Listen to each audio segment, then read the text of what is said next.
할렐루야.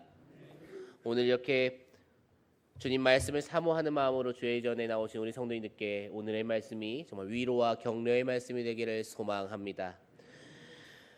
우리가 살아가면서 많은 사람을 만나고 살아갑니다. 그들과 많은 대화를 하고 많은 행동을 할 터인데 혹시 그럴 때 다른 누군가를 평가해 보시거나 반대로 평가받으신 기억이 있으십니까? 사람은 어떠한 방식으로든지 다른 사람을 평가하고 혹은 평가를 받으며 살아갑니다. 그 평가를 통해서 저 사람이 과연 나의 아군일지 나의 적군일지를 스스로 생각하게 되죠. 그래서 그런지 이 평가라는 것에 있어서 이 평가라는 것에 대해서 사람들은 굉장히 부담스러워하는 것 같아요. 내가 다른 사람을 평가하는 것도 부담스럽습니다. 그리고 평가를 받는 것은 더 부담스럽습니다. 이 평가로 인해서 저 사람과 나의 관계가 달라질 것이고 결정될 것이고 또 내가 지금 받을 이 평가로 인해서 나를 바라보는 많은 사람들의 시선이 변화할 것이 뻔히 보이기 때문에 사람은 이 평가라는 것에 굉장히 두려워하고 많은 부담을 느끼며 살아갑니다. 그런데 이 평가라는 것은 우리가 살아가면서 반드시 할 수밖에 없는 그러한 부분이죠. 성경 안에도 참 많은 사람에 대한 평가가 기록되어져 있습니다. 오늘은 그 중에 한 사람의 평가를 이야기해 보려고 합니다. 옛날에 한 왕이 존재했습니다. 그 왕은 굉장히 많은 백성을 거느리고 있었고 또 영토를 가지고 있었어요. 그러다 어느 날 한 백성을 부릅니다. 그리고 그 백성에게 자그마한 고을 하나를 주시면서 내가 이 고을의 고관으로 너를 세워주겠다. 너는 나를 위해서 열심히 일하거라 라고 명령합니다. 시간이 흐릅니다. 그 고관이 점점점 마음에 교만함이 생기기 시작을 합니다. 내가 여기 있는 사람들 중에 가장 높구나 라고 여기면서 자신의 마음대로 그 마을을 다스리기 시작을 합니다. 결국에 왕에게까지 그 이야기가 들어갑니다. 왕은 그 고관을 죽이기에 이르지요. 그리고 어느 날 그 왕이 자서전을 한 권 쓰는데 그곳에서 그 고관에 대한 기록을 이렇게 남깁니다. 내가 보기에 악을 더욱 행하였다. 지금 이 이야기에 등장하는 왕이 우리 여호와 하나님이시고 고관이 오늘 말씀에 등장하는 아합이라는 사람입니다. 아합이 누구인가요? 이 아합은 북이스라엘의 7번째 왕입니다. 북이스라엘이 어떠한 나라입니까? 하나님께서 택하신 백성 그 이스라엘이 남유다와 북이스라엘로 갈라질 때 생겨난 나라입니다. 그러한 북이스라엘의 7대 왕에게 하나님께서 악하다라고 표현하고 계십니다. 우리는 아합이 악한 왕인 것 성경을 통해서 많이 알고 있습니다. 그런데 혹시 이 부분에 대해서 의문을 품어보신 적이 있으신가요? 하나님께서는 분명히 악하다라고 말씀하시는데 이 아합이 과연 진정으로 악한 사람일까요? 오늘 말씀을 통해서 우리가 신앙생활을 하면서 절대로 잊어서는 안 되는 몇 가지 중요한 원리를 함께 다루어 보고 그리고 또한 우리는 그럼 앞으로 살아갈 때 어떠한 마음과 어떠한 자세로 신앙생활하며 살아가야 하는지 결단하고 다짐할 수 있는 시간이 되기를 주님의 이름으로 축복합니다. 오늘 말씀을 통해서 우리가 먼저 볼 수 있는 것은 세상이 바라볼 때 영웅과도 같은 아합을 우리는 볼 수 있습니다. 열왕기상 20장 1절 말씀을 우리 함께 읽어보도록 하겠습니다. 아람의 베나닷 왕이 그의 군대를 다 모으니 왕 32명이 그와 함께 있고 또 말과 병거들이 있더라. 이에 올라가서 사마리아를 에워싸고 그곳을 치며 아멘. 아람이라는 나라가 이스라엘에 쳐들어왔을 때를 기록해 두었습니다. 당시 이스라엘 왕은 역시나 아합입니다. 이 이스라엘을 친 이 아람이라는 나라는 그 당시 그 지역을 힘으로써 제패하는 강국 중의 강국이었습니다. 어떠한 나라도 아람을 국력으로 군사력으로 이기지 못했어요. 오늘 말씀에서 방금 전에 읽었던 그 말씀에서 말하고 있죠. 아람 왕 베나닷 주변에 왕이 32명이 있다라고 이야기를 합니다. 이것이 무슨 말이겠습니까? 아람에 복종하였건 동맹을 맺었건 어찌 되었건 이 베나닷이 지금 명령하며 움직일 수 있는 나라만 32개입니다. 당시 아람은 그토록 강력한 힘을 앞세워서 여러 나라를 침략했습니다. 그런데 그러한 아람의 침략 전쟁이 무려 이 이스라엘에서 실패로 그치게 됩니다. 어째서일까요? 놀랍게도 이 아합이 아람을 막아냈기 때문이죠. 다윗과 솔로몬의 통치가 끝난 후, 그들의 시대가 끝난 후에 이스라엘에는 단 한 번도 전성기가 찾아오지 않아요. 도리어 쇠퇴기만 계속해서 찾아옵니다. 주변 나라들과 비교해서 한 번도 군사력으로 그들을 이긴 적이 없습니다. 그런 북이스라엘이 무려 당대 최강이라는 이 아람을 막아냅니다. 그것도 한 번도 아닌 두 차례나 막아내는 것을 우리는 볼 수 있습니다. 만약에 아합이 없었더라면, 그때 아합이 아니었다면 이 이스라엘은 아람의 침략 때에 끝장이 났을지도 모릅니다. 냉정하게 말하면, 쉽게 말하면 이 아합은 악한 자가 아니라 북이스라엘을 지켜낸 북이스라엘의 수호신과 같은 존재라는 것이지요. 한 사람을 한번 생각해 보면 좋을 것 같습니다. 이 사람의 이름을 말씀드리지는 않겠지만 이 사람의 특징, 이미지를 제가 하나를 말씀드릴 건데, 그러면 그 이미지에서 떠오르는 사람이 누군지를 대답해 주시면 좋겠습니다. 이스라엘의 영웅 하면 떠오르는 사람이 누구인가요? 조금 더 크면 좋을 것 같아요. 이스라엘의 영웅 하면 떠오르는 사람이 누구인가요? 그렇죠, 다윗이죠. 누가 뭐라고 해도 다윗입니다. 왜 그렇습니까? 그가 블레셋을 막아냈기 때문이죠. 그가 골리앗과 싸워 이겼기 때문에, 블레셋으로부터 이스라엘을 지켜냈기 때문에, 수많은 싸움에서 승리하였기 때문에 그는 이스라엘의 영웅입니다. 그렇다면 아합은 왜 영웅이 아닙니까? 사실 아합은 더 심합니다. 다윗은 블레셋과 이스라엘, 골리앗과 자기 자신 1대1이라도 되었지, 아합은 지금 최소 32대 1의 싸움을 해야 합니다. 그것을 막아낸 것 아합입니다. 그것을 막아낸 왕이 아합인데 왜 아합은 영웅이 아니라 악하다라고 표현되어져 있을까요? 아합이 나봇의 포도원을 빼앗아서요? 다윗은 밧세바 안 빼앗았습니까? 아합이 한 일, 모든 왕들이 한 번쯤은 한 일입니다. 아합이라고 해서 더 많이 했다라고 말하기 어려워요. 그럼에도 불구하고 성경에서는 아합에 대해 앞에 있던 다른 왕들보다 심히 악하다고 표현하고 있죠. 이것은 철저하게 세상의 시각으로 바라봐야만 우리는 아합이 이스라엘을 지켜낸 수호신입니다라고 말할 수 있기 때문이죠. 세상이 바라볼 때는 아합이 외세의 침략으로부터 나라를 지켜낸 국가의 영웅일지도 모릅니다. 하지만 성경에서 분명하게 말하기를 그는 심히 악한 왕으로 표현하고 기록하고 있습니다. 그 까닭을 굉장히 잘 보여주는 것이 우리가 오늘 읽은 본문 말씀입니다. 오늘 우리가 읽은 본문 말씀, 이 열왕기상 16장 29절부터 34절까지의 이 말씀이 몇 개의 구절로 되어 있는지 세어보셨나요 혹시? 29절부터 34절까지니까 세어보면은 6개의 구절로 되어 있습니다. 그리고 그 6개의 구절 안에 이 아합이 저지른 죄가 5개가 들어갑니다. 6개 중에 5번 죄를 짓습니다. 성경 어디를 찾아보더라도 그런 사람 찾아보기 참 힘듭니다. 그토록 아합은 죄와 밀접했고 가까이 지낸 사람입니다.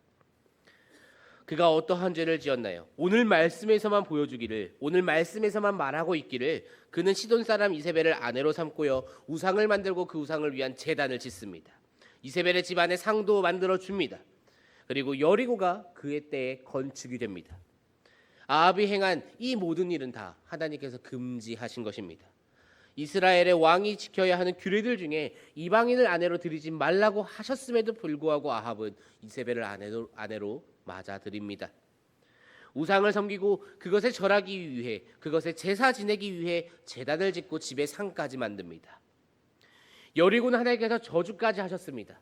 건축하면 그 아들 죽을 것이라고 저주까지 하셨음에도 불구하고 아합의 때 여리고가 기어코 재건축됩니다. 결국 성경에서 아합에 대해서 악하다고 평가하는 이유는 단 하나입니다. 하나님의 말씀에 그가 철저하게 불순종하고 있기 때문에 그 아합에 대해서 악하다라고 기록하고 있는 것이지요. 우리가 오늘 말씀을 통해 꼭 기억해야 하는 것이 한 가지 있다면, 세상적으로 제 아무리 위대한 업적을 남길지라도, 세상적으로는 그 사람이 수호신이고 영웅이고 어떠한 평가를 받더라도, 아무리 긍정적인 평가를 받더라도 하나님께 불순종하였다면 그 사람은 결국 악인이라는 것이지요. 그 어떠한 것보다 세상을 앞세우고 세상의 가치로는 정말 위대한 사람일지라 할지라도 하나님 보시기에 하나님의 명령에 불순종하였다면 그는 결코 하나님 나라에 들어가지 못하는 악인이라는 것을 우리는 잊지 말아야 합니다. 그 어떠한 것보다 하나님의 말씀을 우선시하시는 저와 성도님들 되시기를 소망합니다. 먼저 하나님의 말씀, 그 말씀에 우리 자기 자신을 비추어 보고, 만일 이것이 하나님의 뜻이 아니라면, 만일 이것이 이 성경 말씀과 어긋난다면, 그것이 나의 계획이고 나의 꿈이고 나의 소망이라 할지라도 그것을 접어두고 떠날 수 있는 참 믿음을 가지시기를 간절히 소망합니다. 두 번째로 우리는 절대적인 하나님의 평가를 볼 수 있습니다. 본문 말씀 30절 말씀입니다. 오므리의 아들 아합이 그의 이전의 모든 사람보다 여호와 보시기에 악을 더욱 행하여. 아멘. 이곳에 이 말씀에 등장하는 이 악이라는 단어는 히브리어로 라라는 단어가 사용이 됩니다. 이 라라는 단어는 특별한 뜻을 가지고 있지는 않습니다. 그저 죄악이라는 아주 단순한 뜻을 가지고 있습니다. 그런데 이 라라는 단어를 찾아보면은, 성경 속에서 또 다른 곳에서 어디에 쓰였나를 찾아보면은 물론 굉장히 많이 등장하지요. 성경에서 말하고 있는 악인이 몇 명인데 이 라라는 단어가 정말 많이 등장을 합니다. 그런데 그 중에는 어울리지 않는 사람이 한 명 등장합니다. 사무엘하 11장 27절 말씀입니다. 그 장례를 마침에 다윗이 사람을 보내 그를 왕궁으로 데려오니 그가 그의 아내가 되어 그에게 아들을 낳으니라. 다윗이 행한 그 일이 여호와 보시기에 악하였더라. 아멘. 다윗과 밧세바의 사건 이야기죠. 하나님께서 다윗을 보시고 지금 악하다라고 표현하십니다. 이때 다윗이 밧세바를 갖기 위해서 우리아를 죽였을 때 이스라엘 사람들에게 있어서 다윗이 어떠한 존재였을까요? 이스라엘이 아닌 이방인들에게서도 다윗이 어떠한 사람이었을까요? 그는 여전히 전쟁 영웅이었습니다. 싸워서 이길라야 이길 수가 없는 존재이고, 블레셋으로부터 그리고 골리앗으로부터 이스라엘을 지켜낸 나라의 수호신입니다. 그 평가는 변하지 않습니다. 그런데 하나님의 평가가 지금 변합니다. 다윗을 보고 악하다라고 하시지요. 물론 나중에 최후에 가서는 그 평가가 변화를 하지만 분명한 것은 지금 이 순간 다윗이나 그리고 아합이나 하나님께 동일하게 악하다라고 평가를 받았다는 것이지요. 이것이 말해주는 것이 어떠한 것입니까? 이것이 우리에게 무엇을 말해줍니까? 세상이 보여주고 있는, 세상이 하고 있는 그 평가와 하나님의 평가가 다를 수 있다는 것이지요. 두 평가는 다를 수 있습니다. 그렇다면 두 평가 중에 어떠한 것이 온전한 평가일까요? 두 평가가 다르게 나타나는데 우리는 어떠한 평가가 온전한 평가구나라고 생각하며 그 평가를 바라보고 달려가야 할까요? 당연히 하나님의 평가겠지요.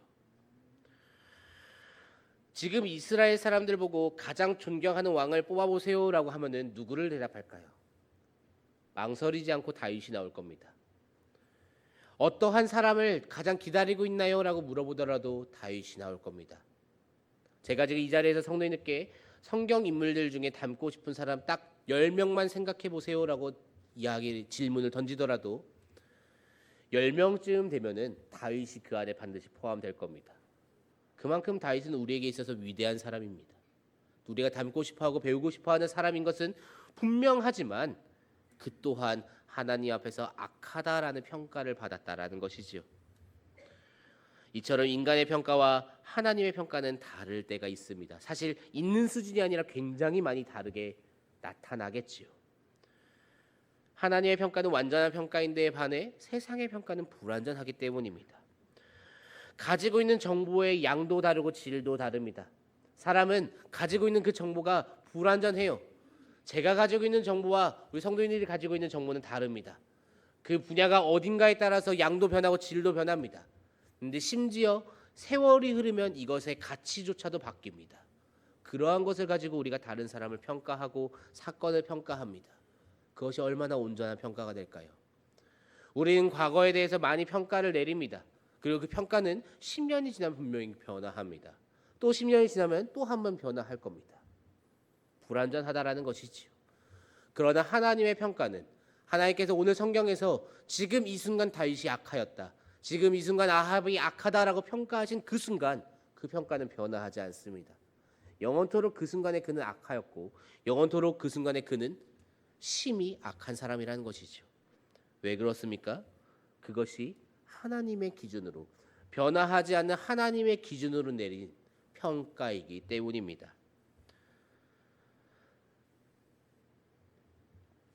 사랑하는 성도님들, 오늘 말씀에 등장하고 있는 이 아합과 제가 지금 비교하고 있는 이 다윗, 두 사람을 가만히 생각을 해보면은 굉장히 닮은 부분이 많습니다. 두 사람 다 나라의 영웅으로 등극합니다. 다윗은 블레셋과 골리앗을 막아냄으로써, 아합은 지금 이 아람의 연합군을 막아냄으로써 이스라엘의, 그리고 북이스라엘의 영웅으로 등극할 수 있었습니다. 그리고 두 사람 다 탐나는 것을 빼앗기 위해 그 주인을 죽입니다. 다윗은 밧세바가 탐났어요. 그래서 그의 남편인 우리아를 죽입니다. 아합은 나봇의 포도원이 탐납니다. 그래서 그 나봇을 죽입니다. 그리고 자신의 것을 가져옵니다.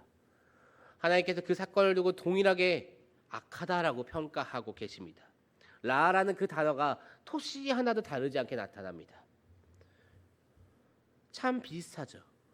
우리가 다윗을 닮고 싶습니다, 다윗처럼 되게 해주세요라고 기도하는 것은 어쩌면 이 아합과 같은 사람이 되게 해달라고 기도하는 것일지도 모릅니다. 그러나 그 둘의 최종적인, 그 둘을 바라보고 계신 하나님의 최종적인 평가는 완전히 상반되게 나타나죠. 아합에 대하여서는 이전 사람들보다 심히 악하였다라고 평가하신 데에 반해 다윗에 대해서는 내 마음에 맞는 자라고 표현하십니다. 둘 다 하나님께서 분명히 악하다라고 하셨지만 한 사람은 끝도 없이 악해져서 더 악한 자가 되었고, 한 사람은 성경에서 단 한 사람, 내 마음에 맞는 사람이라고 표현하신 딱 한 첫 번째 그 유일한 사람이 됩니다. 둘이 왜 이러한 차이가 나타났나요? 다윗은 자신의 모든 기준을 하나님께 맞추기로 노력했습니다. 반면에 아합은 하나님을 자신의 기준에 맞추려고 하였죠. 그러다 보니 다윗은 한 번 저지른 죄에 대해 하나님께서 그것이 죄라 규정하신 그 순간부터 그 죄를 짓지 않기 위해 발버둥칩니다. 그리하여 그는 한 번 지은 죄는 두 번 다시 짓지 않는 것을 보여줍니다. 반면에 아합은 하나님을 자꾸만 자신의 기준 안으로 집어넣으려고 해요. 그러다 보니까 그가 찾는 것은 하나님이 아닌 우상이 됩니다. 내 마음에 맞는 것, 내게 필요한 것을 계속 찾다 보니까 여호와 하나님이 아닌 자신이 생각할 때 필요한 신, 거짓된 신들, 우상을 자꾸만 섬기게 되는 것이지요.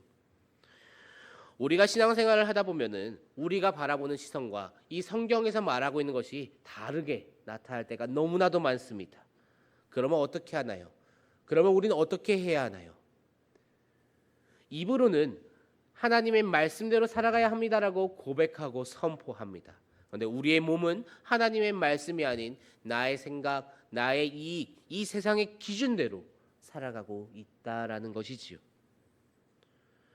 우리가 사는 곳이 세상이기 때문에 세상의 기준에 맞추어야 한다라고 스스로 변호합니다.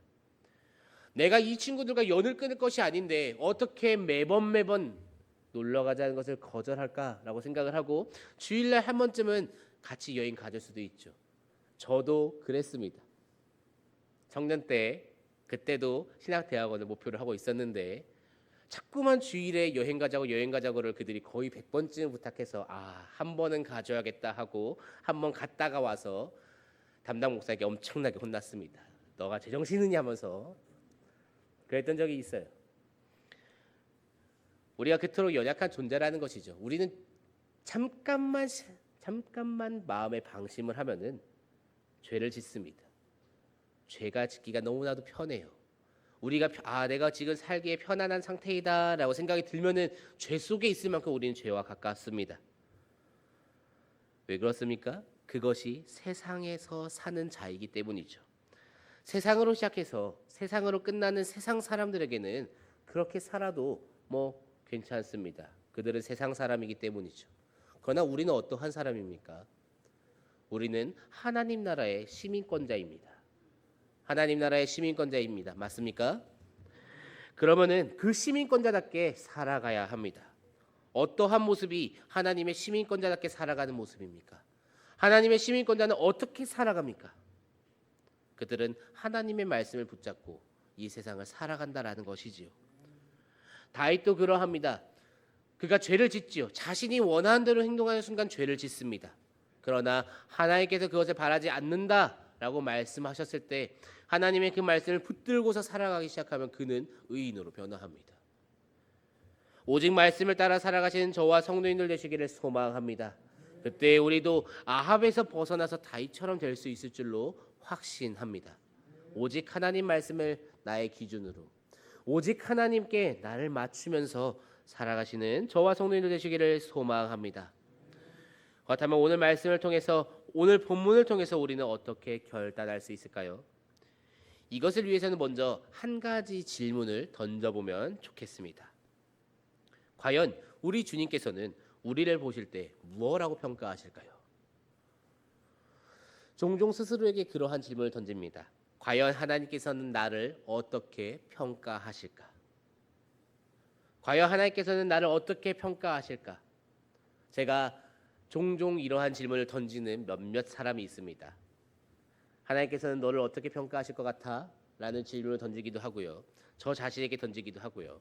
공통적으로 나타나는 것은 아무도 대답을 하지 않는다라는 것이죠. 왜 그렇습니까? 하나님께서 나를 어떻게 평가하실지 상상하는 것조차 너무나도 두렵습니다. 내 죄를 내가 너무나 잘 알기 때문에, 내가 어떠한 사람인지 나는 너무나도 잘 알고 있기 때문에 두려운 것이지요. 내가 어제 저지른 죄, 오늘 저지른 죄, 지금 이 시간에 생각으로 저지른 죄, 하나님도 아시지만 우리 자기 자신도 압니다. 그렇기에 내 그 모습을 아시는 하나님께서 나를 어떻게 평가하실지 너무나도 잘 알고 있습니다. 그래서 그 질문에 대답하기가 너무 두려워요.